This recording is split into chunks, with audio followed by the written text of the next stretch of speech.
प्यारे मित्रों, आपका बहुत बहुत स्वागत है मेरे YouTube चैनल पर। मैं संतोष कुमल आशा करता हूँ आप स्वस्थ होंगे एवं खुश होंगे। दोस्तों, हम आज प्रकृति के ये एक शाश्वत नियम के बारे में आज बात करेंगे। हमारे जीवन में जो कुछ भी घटनाएं घटती है उसका कहीं ना कहीं लिंक हमारे अतीत से जरूर जुड़ा होता है।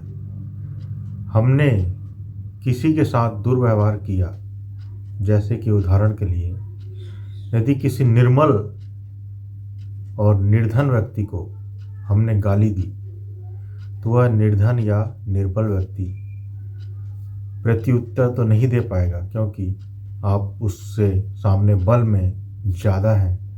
लेकिन प्रकृति जो है एक बैलेंस करके रखती है, बैलेंस का नियम बना के रखती है। वह कभी न कभी आपको किसी दूसरे व्यक्ति या तीसरे व्यक्ति के द्वारा जरूर आपको मोटी गाली दिलवाएगी। आप सोचेंगे कि ये गाली क्यों दिया मुझे, लेकिन आपका जो पास्ट वाला जो कर्मा था वही आपके ऊपर लौट के आया है। प्रकृति बैलेंस में काम करती है हमेशा। एक छोटी सी कहानी जिसके माध्यम से हम यह प्रकृति के नियम को समझने का प्रयास करेंगे।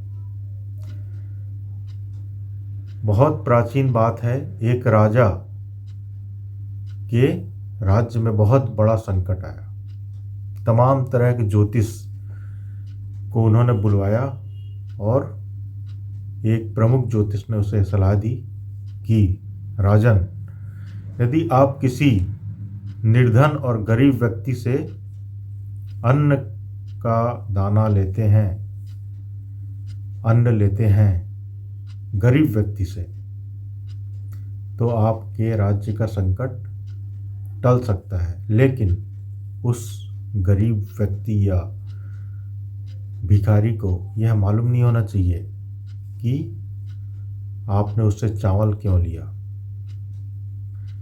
राजा, चूँकि उसके राज्य में सभी गरीब और निर्धन व्यक्ति रहा करते थे, वो सब जानते थे कि राजा को किसी गरीब या निर्बल व्यक्ति के चावल की आवश्यकता है, तो वो देना चाहते थे राजा को। लेकिन राजा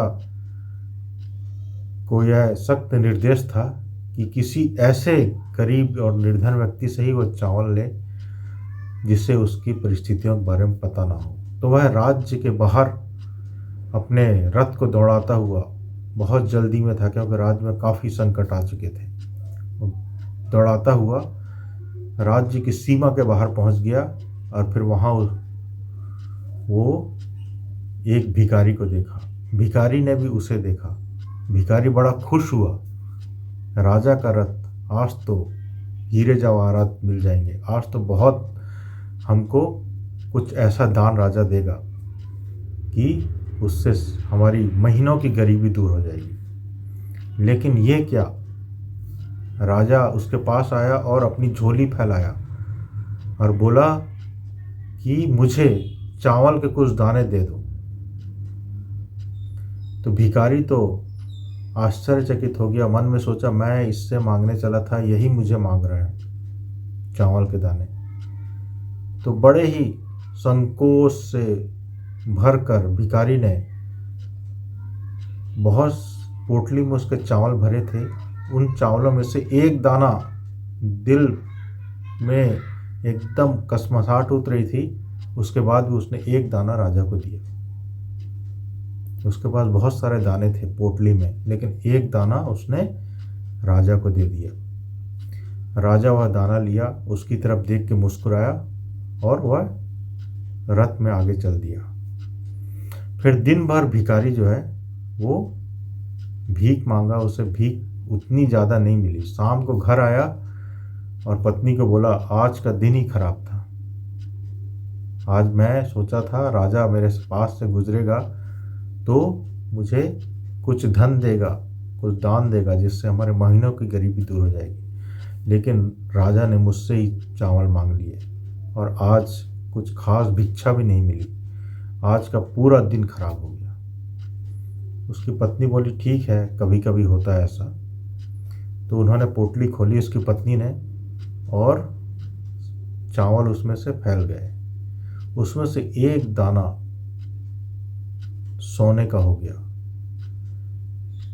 भिखारी ने देखा इतने सारे चावल के दानों में से एक दाना सोने का कैसे हो गया। तब उसे याद आया कि मैंने राजा को एक दाना ही दिया था, उसके बदले में यह एक दाना सोने का हो गया। वो दहाड़ मार मार कर रोने लगा। उसने मन में ही सोचा, क्यों ना मैं और दाने राजा को दे देता तो मेरी झोली जो है और सोने से भर जाती। मित्रों, हमारे जीवन में भी हम किसी के साथ निस्वार्थ भाव से कोई अच्छा काम करते हैं, किसी के जीवन में थोड़ी सी बदलाहट लाते हैं, किसी को थोड़ा सा ऊंचा उठाने में मदद करते हैं, तो उसका प्रतिफलन हमें अस्तित्व, जिसको ईश्वर भी कह सकते हैं, और एक अदृश्य शक्ति भी कह सकते हैं, वो कहीं ना कहीं से आपको मदद जरूर भेजती है। अपने जीवन में हम ऐसे छोटी छोटी घटनाओं को अपने जीवन में उतार सकते हैं, और कभी भी किसी भी असहाय या निर्बल व्यक्ति को दुख न दें, उनको चोट न पहुंचाएं, क्योंकि प्रकृति का नियम है कि वो चोट जो आप निर्धन या निर्बल व्यक्ति को पहुंचाएंगे, कहीं ना कहीं से वो आपको मिलने ही वाली है। नमस्कार दोस्तों, प्रणाम। आपका दिन शुभ हो। आशा करता हूँ आपको मेरा YouTube चैनल पसंद आ रहा होगा। पसंद आया तो सब्सक्राइब कर दीजिए, और कुछ पूछना हो तो कमेंट्स बॉक्स में कमेंट जरूर कीजिए। बहुत बहुत धन्यवाद। प्रणाम।